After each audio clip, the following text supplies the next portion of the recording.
있었어요. 근데 우리가 그래 만 3세 이상은 내가 보낼 수는 있어.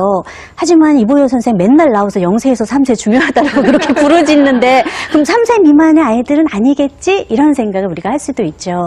하지만 아까 우리 원장님이 얘기하신 것처럼 맞벌이 가정이나 기타 다른 여러 가지 문제로 인해서 사실은 만 3세 이전에도 아이가 누군가가 돌봐줄 사람이 필요한 아이들도 굉장히 많아요.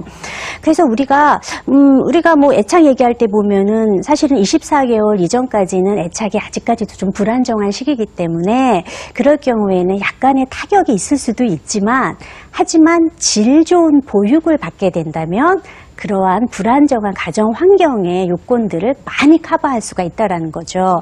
그래서 1997년에 스웨덴에서 연구를 했는데 영아를 대상으로 연구를 했어요. 이 아이들이 질 좋은 보육을 받았을 경우에 자신의 부모와 안정적인 애착을 형성하는데 아무런 문제가 없었고 가정에서 자란 아이들과 발달적인 면에서 전혀 뒤처짐이 없었으며 더 놀라운 연구 결과는 그 후 6년에서 8년 후 초등학교와 중학교 생활에 있어서 학업적 능력이나 발달 능력에서 오히려 더 좋은 결과를 보였다라는 연구 결과가 보여요. 그래서 우리가 좋은 양육 환경을 접하지 못한 아이들에게는 가정에서 키우는 것보다 어떻게 보면 질 좋은 보육이 아이들의 그 발달에 미칠 수 있는 부정적인 효과를 완충시킨다라고 하는데요. 그게 왜 그러냐면 부모님이 너무 바쁘거나 아니면 요새는 이제 조선가정이라 그래서 할머니, 할아버님들 키우는 가정도 많거든요. 되게 예뻐는 하고 애정은 많지만 자극을 되게 못 줘요. 그래서 좀 뭘 몰랐는데 애가 어린이집에 가가지고 막 노래를 배우고 막 율동을 배우고 지적, 사고적으로 애가 더 좋아진 거예요. 그래서 일요일날 부모님이 지쳐갖고 누워있는데 애가 엄마 아빠한테서 막 아빠 힘내세요 막 이런 노래를 불러줘요. 그런 아이의 모습을 보고 부모가 더 민감하고 반응적이 되더라. 그래서 부모와의 관계도 좋아지면서 이게 안 좋은 양육 환경을 오히려 개선시키는 효과까지 가졌다라는 거죠. 자, 여기까지 참 분위기 되게 좋아요. 그런데 여기에서의 문제가 뭐였냐면 모든 연구 결과들은 하나같이 공통된 거를 말해요. 질 좋은 보육과 교육을 말하는 거예요. 그럼 우리는 질 좋은, 질이 우수한 어린이집과 유치원을 찾아내야만 하는 그런 과업이 있는 거죠. 그래서 우리가 어떤 유아, 보육, 교육기관이 좋은지 한번 선택 기준을 제가 전문가 두 분 앞에서 감히 이야기를 해볼게요. 먼저 물리적인 환경 되게 중요하죠. 아이가 거의 반나절 혹은 하루 종일 있게 될 공간이에요. 환기 잘 돼야 되고요. 채광 잘 돼야 되고요. 그리고 실외 놀이터 기본적으로 있어야 되고 안전해야 해요. 근데 여기서 또 간과하면 안 될 게 어떤 곳은 제가 보면서 와, 여기 선생님 일주일에 3일은 밤새나 보다. 환경 미화가 너무나 잘 돼 있는 거죠. 저 3면을 저 선생님이 장식하느라고 얼마나 힘들었을까.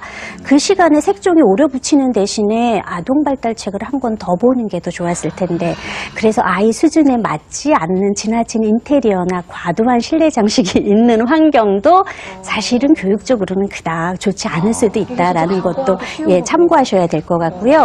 또 중요한 거는 아이 대 교사의 비율을 확인하셔야 돼요. 올해부터는 나라에서 조금 더 관리 많이 꼼꼼히 하신다고 했는데 이제 그러니까 정원을 초과한 양육은 결코 좋지는 않은 거죠. 그래서 이 비율 확인하시고요. 또 장난감이 가리키는 것도 아니고 좋은 시설을 가리키는 것도 아니에요. 선생님이 아이를 가리켜요. 교사의 특성을 잘 파악을 하셔야죠. 교사의 자격은 어떤지, 또 아이를 대하는 민감성이나 반응성은 어떤지 이런 부분 잘 꼼꼼히 살피셔야 되고 또 하나 우리 잘 살펴야 될 것 중에 이제 하나가 교사의 특성을 이렇게 파악할 때 또 우리가 기관의 자격도 볼 수가 있는데 이 교사가 이 원에 얼마만큼 오래 근무해 있는가도 저는 좀 보는 요인이에요. 그 교사가 그 원에 오래 근무했다라는 거는 그 기관이 행복한 곳일 거라는 거고요. 행복한 교사가 근무하는 곳이 아이들에게도 분명히 좋을 것이라는 거죠. 또 정말 중요한 것 중에 하나가 적절한 아이 발달 수준에 맞고 안전한 장난감과 활동이 제공되고 있는가. 여기에서 특히 우리가 활동의 제공을 살펴보셔야 되는데 두 원장님이 입이 닳도록 얘기하셨지만 특히 활동 중에서도 뭐냐. 놀이 시간이 얼마만큼 제공되고 있는가. 특히 어떤 놀이? 가장놀이, 다른 말로 가상놀이, 극놀이, 연극적 놀이, 역할놀이라고 하는 건데요. 그런 놀이가 얼마만큼 이루어지고 있고 교사가 그런 활동들을 어느 정도 촉진시켜 줄 수 있는가라고 하는 거죠. 연구 결과들은 항상 동일한 연구 결과를 내보여요.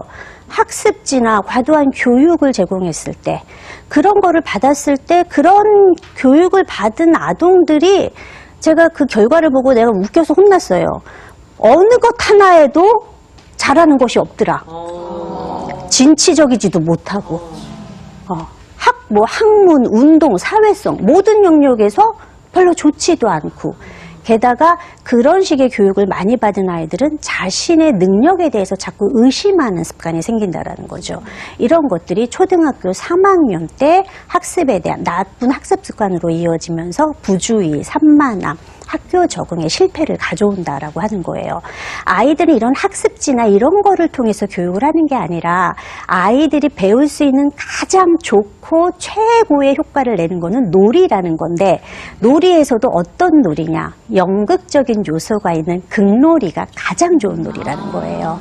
그런 것들은 아이의 창의성, 호기심, 문제 해결 능력, 추론, 협동, 사회성 이것들을 다 가져다 주고, 그래서 극놀이와 초등학교 3학년의 학습과에는 매우 밀접한 상관이 있다라는 거를 제시하는 많은 연구 결과들이 산재하고 있는 거죠.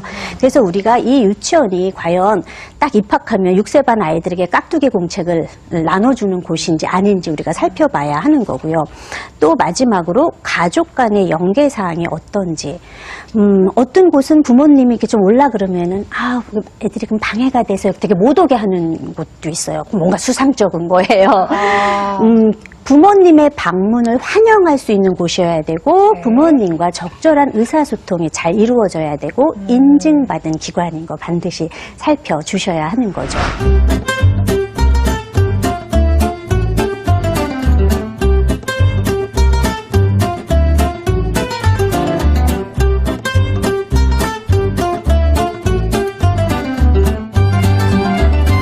특성별 적응법에 대해서도 간단하게 살펴볼게요.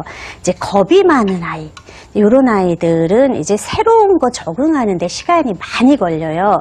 그래서 이런 아이에게는 미리 적응 기간을 충분히 주셔야 되는데, 어린이집이나 유치원 이미 이게 정해졌잖아요. 그렇다면은 선생님의 양해를 얻어서 방과후 좀 텅 빈 어린이집 놀이터에서 엄마랑 같이 놀아도 되고, 선생님, 담임 선생님한테 좀 양해 얻어서 반 구경도 조금 해보고, 이런 식으로 미리 방문을 해보면은 아이는 좀 겁이 좀 더 줄어들 수 있고요. 이제 의존적인 아이, 이런 아이들은 자기가 할 수 있는 능력이 있음에도 불구하고 부모님이 사실은 과잉 보호를 해서 의존성이 많이 생기는 거예요. 그래서 이런 아이들에게는 특별히 자율성 훈련을 많이 해주셔야 되는데, 아이가 분명히 할 수 있는 능력이 있다라고 되시면은 너무 이렇게 손이 막 먼저 이렇게 나가지 마시고 조금 기다려줘서 아이가 하나하나 할 때마다 성취감 느끼게 이제 칭찬 인정해 주시는 거 이제 필요할 수 있고요. 제일 힘든 애들이 고집 세고 대담한 아이들이 제일 힘들어요.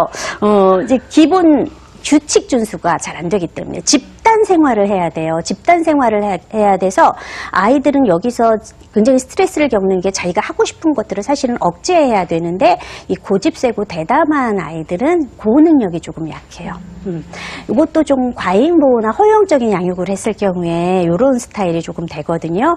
그래서 이제 우리가 어린이집이나 유치원을 가야 된다라고 생각한다면은 그냥 애가 떼부린다고 다 들어주시 마시고 기본적인 규칙 준수, 수능 훈련, 아주 애 기분 좋을 때 이제 간단한 심부름 같은 거 시키셔야 돼요. 또 기분 또 나쁠 때 시키지 마시고, 기분 좀 괜찮을 때 저기 티슈 갖다 줘.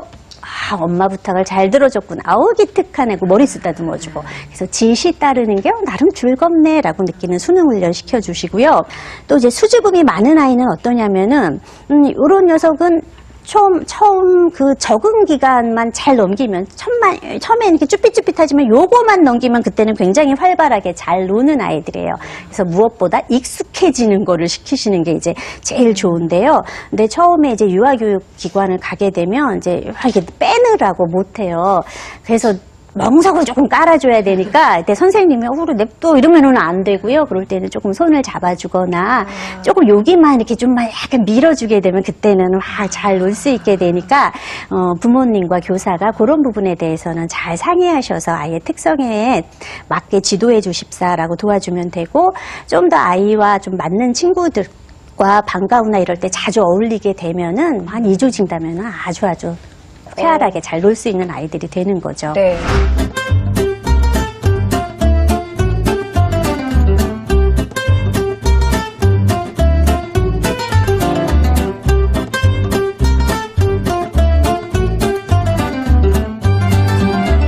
앞서서 최적의 양육을 못 받았을 경우에 질 좋은 보육과 교육이 그거를 많이 보완해주고 또 질 좋은 교육을 받지 못했을 때는 좋은 부모와의 상호작용이 보완을 해준대요.